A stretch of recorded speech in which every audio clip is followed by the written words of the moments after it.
Hello, welcome to my voiceover setup. I literally just taught myself how to do this about 10 minutes ago. Welcome to my Logic project. I have not opened this project since I worked on it, I guess. I haven't seen this in a real long time. But yeah, this is the project for Dandelion Wine.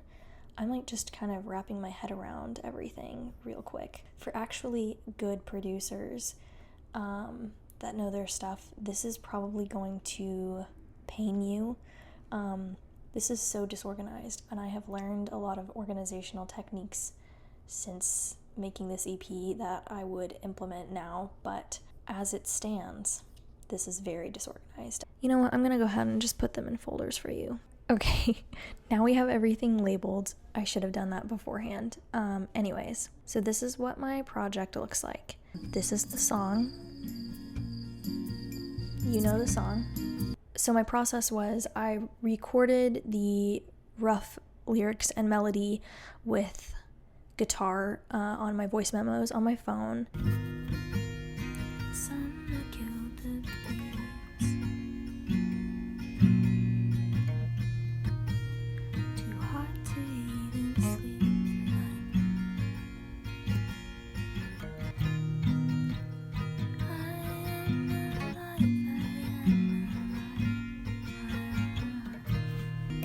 And then I went into Logic and recorded a very rough demo.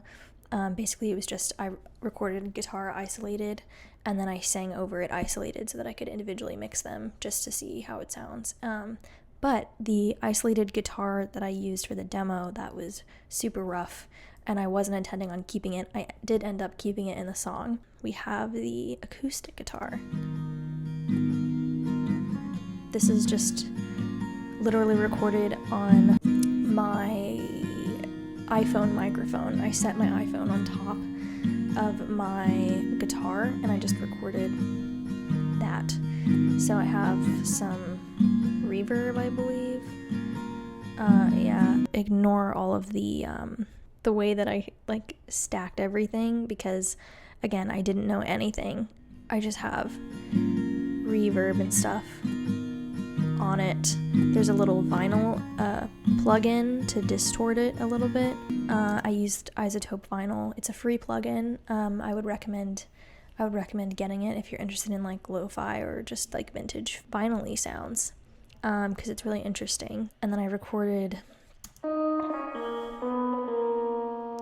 electric guitar. I can't remember if I recorded this particular guitar like slowed at a slower tempo and then sped it up. I would do that a lot because, as I mentioned, I was learning guitar while I was making this entire EP, so I would record it at like a slower tempo and then speed it up to the correct tempo just so that I can actually play it. It sounds awful isolated, and it kind of sounds bad in the song too, but it is what it is. And then there's another guitar. What is this? Okay. This kind of repeats throughout the second verse and through the end of the song. So those are all of the guitars. Next, let's go to the drums. On the entire EP and on everything that I do, I use MIDI drums or just like drum samples because I can't play drums and I don't know anyone that can play drums. So if you can play drums and you would like to contribute to my future music, hit me up, because that's like the biggest thing missing from my music is like real sounding drums. So these are the drums. They sound very fake. Actually, this is real. So this is very quiet, but I recorded a shaker sound with a bottle of sprinkles. Yeah, that's just like very faint and it's a little bit of an accent. That was fun. I'd recommend doing that in your own music if you want, because it's fun. Then the rest is just like MIDI drums. Let's see. It's terrible. Literally sounds awful. It's so fake. But it does the trick, I guess. Because it sounds okay in the mix. That's another thing that I learned with producing is things will sound really bad isolated sometimes, but they sound great in the mix. So don't get too caught up soloing individual instruments or even just your individual vocals and being like, oh, this sounds like crap. Because if it sounds good in the mix, that's literally all that matters.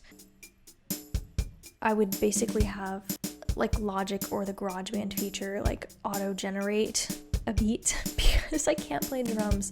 Sometimes I will like draw in individual notes, but most of the time I just kind of like automatically do it until it came up with something that I was kind of picturing. Musical genius, am I right? All right, cool. That's fascinating. I'm sure you want to hear even more of that. We're gonna move on to the keys. It's that little electric piano sound. I don't have anything special to say about that, so we're just gonna move on. And then we have the bass. So I think that's everything. Oh, vocals, duh. I haven't gone over vocals. So vocals throughout the entire EP were definitely the most complicated thing. They were the most complicated part of my EP, especially on the other, which I will get to. Yeah, I'm still working on vocals. I think I'm still trying to figure out what sound sounds best with my voice and like what recording technique sounds best with my voice. Summer killed the beast. Yeah, I bought this microphone also specifically for this EP. This is just a Audio Technica. It was like $200. I wasn't willing to spend more than $200. On Ghost Town, I recorded all my vocals on my earbud microphone, like these, which honestly turned out pretty good for what it was, and you can do that too if you don't have a microphone. So these are my vocals.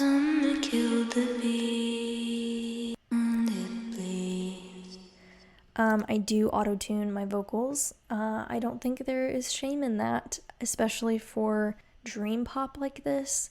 I just feel like with really reverb heavy vocals like this, I want every pitch to be perfect because it's gonna sound annoying to listen to. There's nothing more annoying than listening to a song and the vocals are off key or off pitch. So yeah, I do pitch correct like specific parts of my vocals if I sing a note slightly off.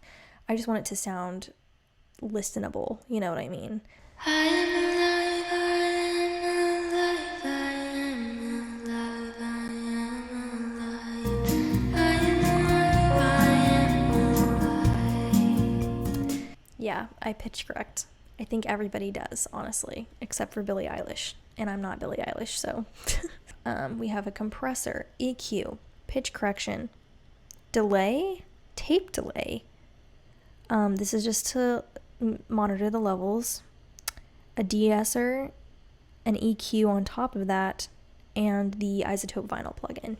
I don't know. I don't think that's correct. You do what you gotta do. I think it came out fine. I'm still also just really proud of the overall mix of this song. After I got my Rocket monitors, I played this song over them and I was like, okay, for mixing on my earbuds, I did a pretty good job.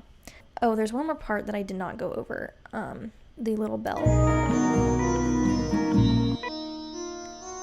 So I have these bells at the end of the song.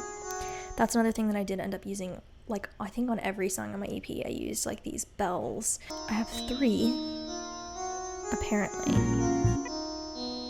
I have this one, which is in the front, this one, which is far left and lower, and this one, which is a little bit to the right. I don't know what that means or why I did that, but... Oh, and one more little fun fact about this song. Like I mentioned before, I recorded the acoustic guitar on my iPhone, but my brother had his friend over, and again, I wasn't really planning on using this sound in the final song, but I ended up using it. My brother had his friend over, and in the background you can hear him laugh at the very end of the song. Did you hear it? It was very quiet. I don't think he knows that he's in the song. The cricket sound I just got off. I think it's literally just like the Apple sound effect. In terms of the actual writing of the song. The literary reference is pretty obvious if you know the book that I'm talking about. I read this book called Dandelion Wine by Ray Bradbury as I was writing the EP, and I really wanted to write a song that was heavily inspired by a book because I'm a very bookish person. I love reading, and I wanted to incorporate that in some way onto my EP. And I knew there were a couple of songs, like there were a couple of bands that have done this, like Radiohead, I think, was my big one that I knew of. Paranoid Android is based loosely off of Hitchhiker's Guide to the Galaxy, I believe, which I've also read, but I ended up reading Dandelion Wine and I was so like inspired by it, and I felt so connected to the characters. It's a book about basically like a teenage boy who his friends are all moving away and they're all growing up, and he still feels kind of childish and he's like sad about summer ending, but it has this really dark undertone throughout the entire story. There's like this serial killer going around and everyone's constantly afraid that they're gonna get like murdered. It felt really well timed because it was also kind of coming around to the end of the summer, and like that theme of feeling like you're getting left behind by time, in a sense, felt really relevant to me. I think I wrote all the lyrics in one sitting, and I originally did have like an end part of the song that's like, in the cellar, in a bottle, golden yellow, month of June. I don't know how I still know the words to that because I didn't keep it in for very long, but I had like this whole end part with like tons of lyrics, and I cut it because it was cheesy and crappy. I was really happy with the way this one turned out. I love it. This one has definitely been my most successful song to date. It gets regularly played on my local radio station, 91.7 KXT. I love them. They've been super supportive of my music. So yeah, that's Dandelion Wine.